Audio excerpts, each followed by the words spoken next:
the recycling process has become more important than ever. The facts speak for themselves.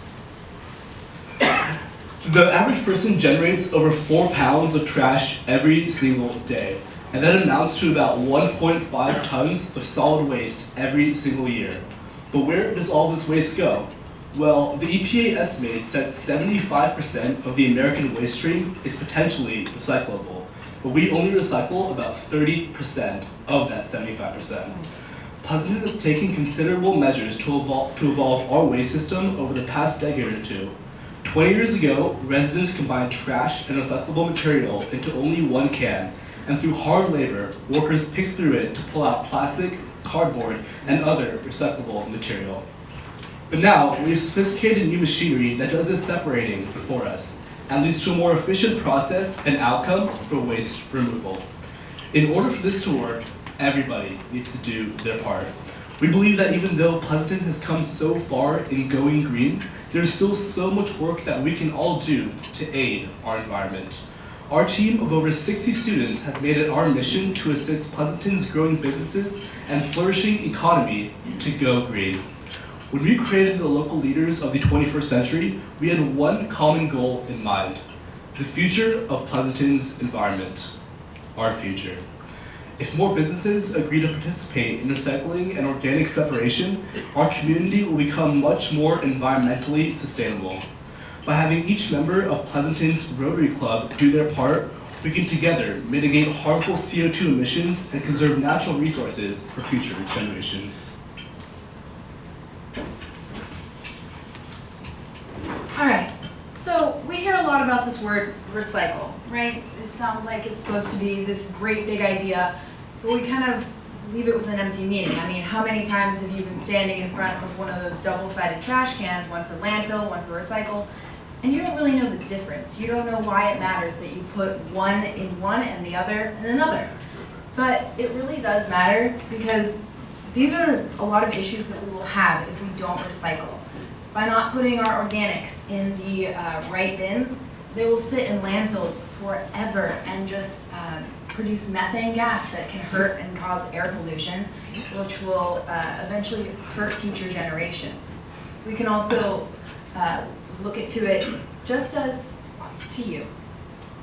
Let's look at this: your business, our community, and our universal impact. We just talked about methane. That's a first start. But what about when it just comes to recycling? Well, recycling can help our business because, I'm sorry, when you recycle, you're going to save money here in Pleasanton. We all know about Pleasanton Garbage Service, right? Yeah. Yep. So they will give you a 96-gallon bucket that you can use for recycling for free. But if you're going to throw everything into a waste bin, then you'll see that that's going to cost you money. And later down the line, recycling is going to help our community, because by recycling, less goes to a landfill. And what happens when a landfill becomes a landfill? We have to build another one. We have to pay for that. We have to watch the societal effects and watch how a landfill can then hurt the universal impact. That can cause all kinds of pollution: soil pollution, water pollution. It all begins just when you're looking at that one trash can and you have to make the decision to take care of you. But we have a lot of good things for when you make this decision to recycle or figure out which goes in organics and such. We can see that your business will experience positive recognition from consumers. We love it when we see that businesses are looking out for us and looking out for our community as well.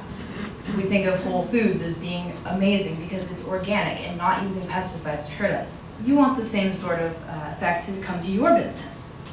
We can also see that this boosts employee morale. There have been studies at different companies, such as Oracle, and they have found that it helps people create a connection when they feel like their business is looking out for them and their future generations. Now, also I spoke about the saving money. But there's two ways to this, not just through recycling, but by making sure that you comply with state and local law.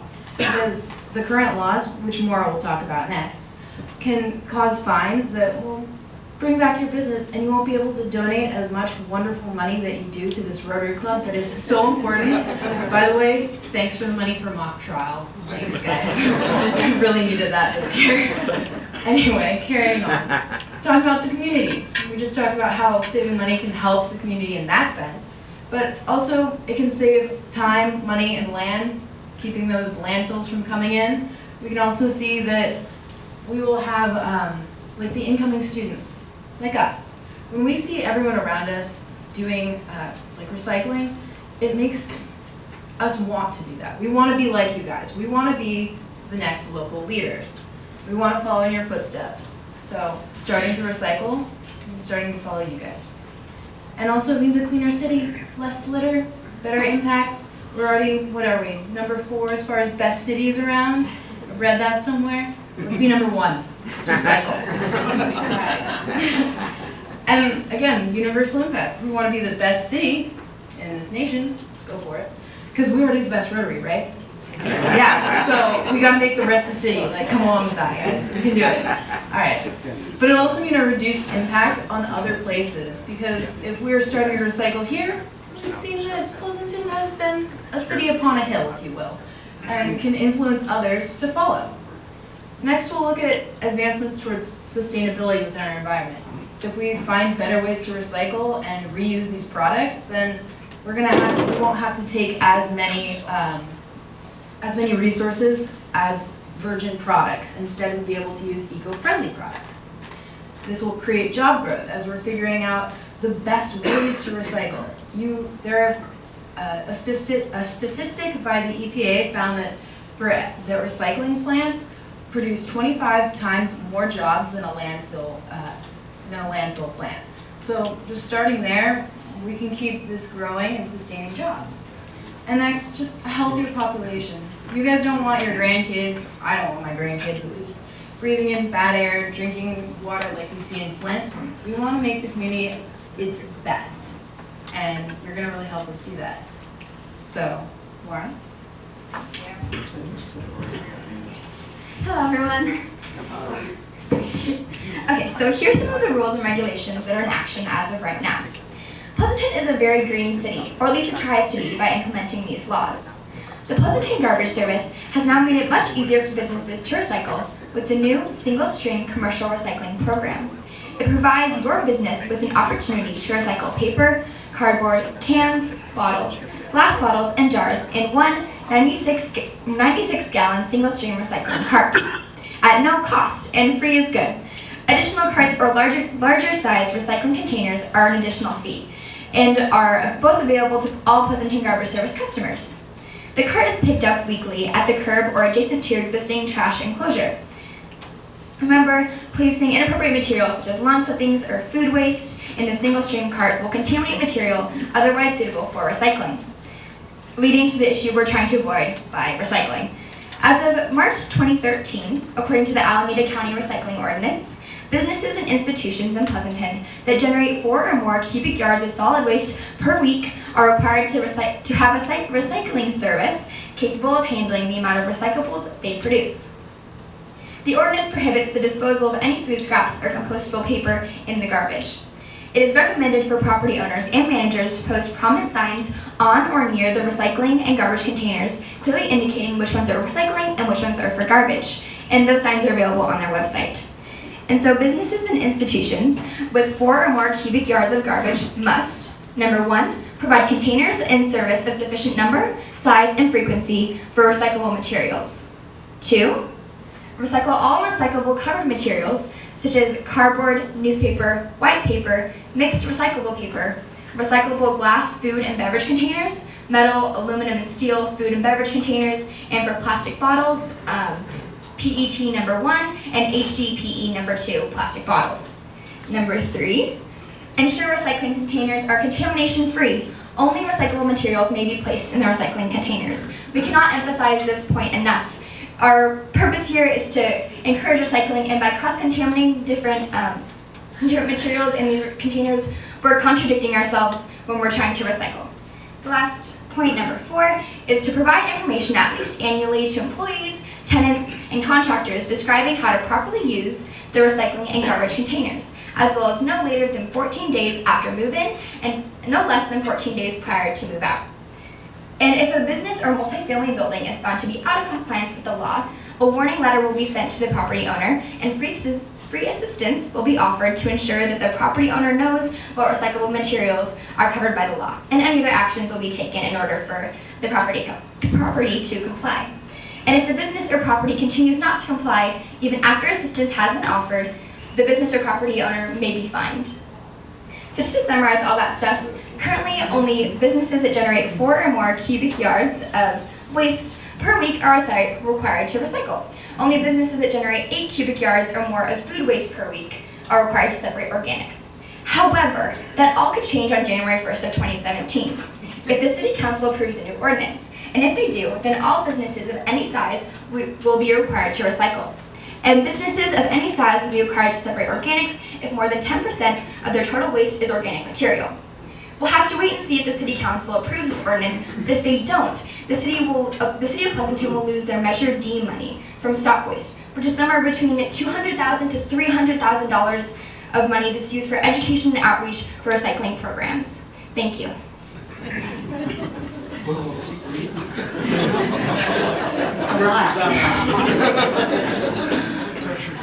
So one thing that we want to make sure that we can emphasize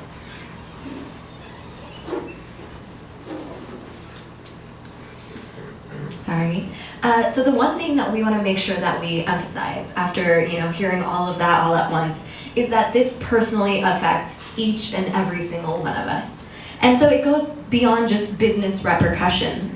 As the level of methane and carbon dioxide increase, the level of oxygen in our air decreases. So the biggest health effects are all respiratory problems.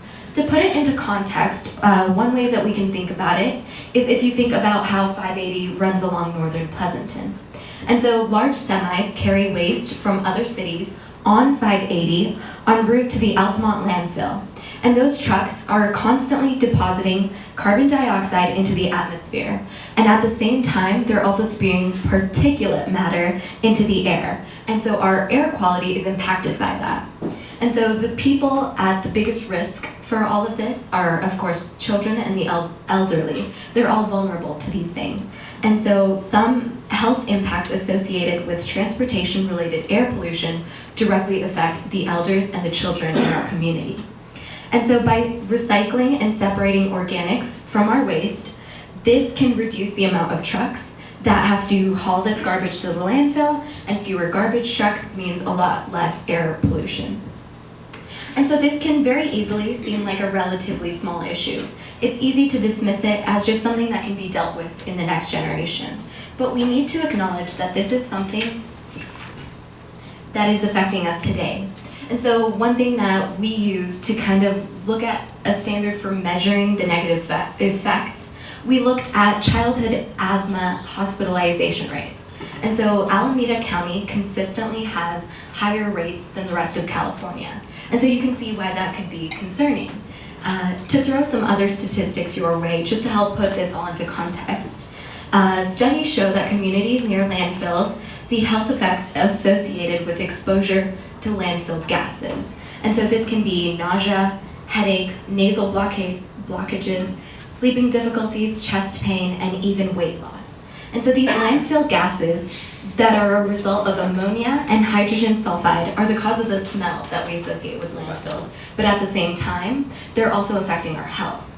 And so these same landfill gases, another thing that they can do is they can enter nearby buildings through vapor intrusion. And so this gas sits in places with low ventilation, and that can affect buildings, but also your health.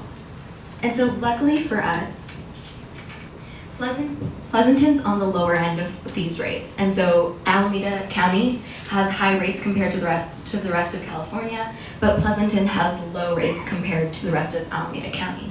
But the thing is, even the Altamont landfill isn't ours. In Pleasanton, our waste first goes to the transfer station on Bush Road, and then from there, it travels to its final stop at the Vasco Road landfill. Despite all of this, Altamont and the Alameda asthma rates can show us a negative scenario that could very well be us in the near future. In fact,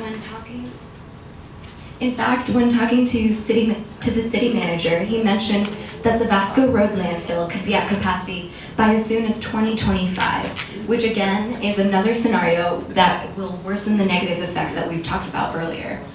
And so this all sounds daunting, and we're just throwing negative facts at you, but the good thing is it's all stuff that we can prevent.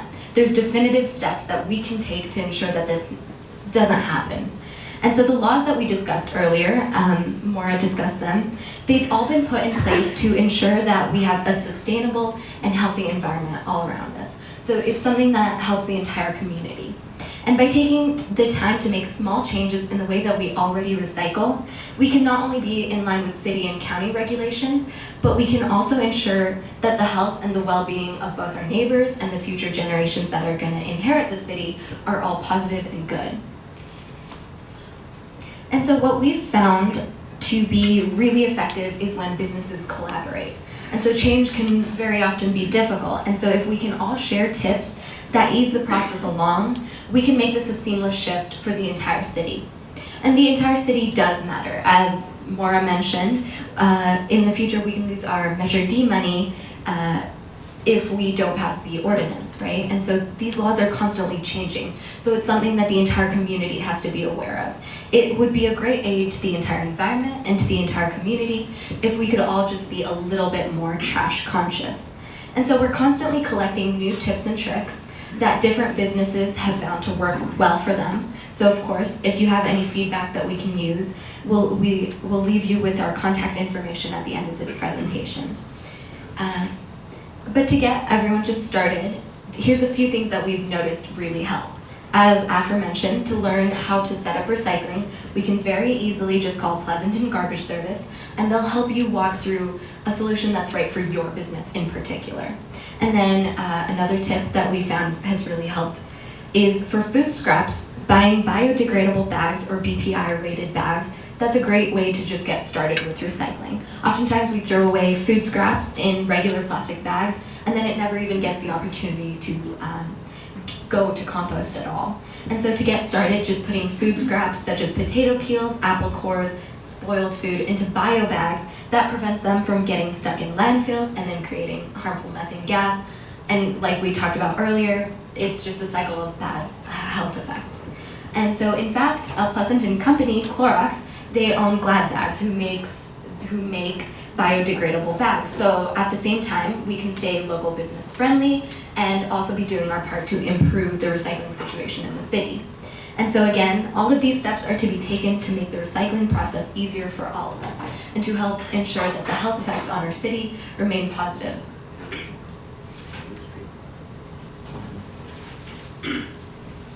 So overall, as the local leaders of the 21st century, our goal is to create a sustainable environment for the future.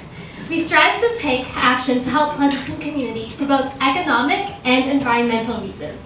Recycling helps protect our society from dangerous gases like carbon dioxide and methane. It can help reduce CO2 emissions because there will be less trucks on the road driving the highways and transporting these waste materials on the road. It is hard to believe that we can take simple measures to prevent such drastic negative consequences. Imagine this. In 9 years, there is no landfill anymore because people just throw their waste away everywhere. They don't recycle, they don't separate their organics, and this landfill becomes a landfill. Where are we going to put these waste materials after this? So here's some things to think about. Generally, waste is picked up once per week. But if more pickups are needed, our beloved businesses like you can call Pleasanton Garbage Service to make arrangements.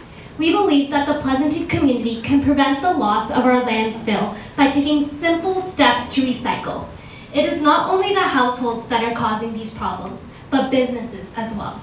We have 4 simple steps that we already went over, but I'm going to repeat since that businesses can follow to help combat this problem. 1. Provide containers and services of a sufficient number. Recycle covered materials like paper products.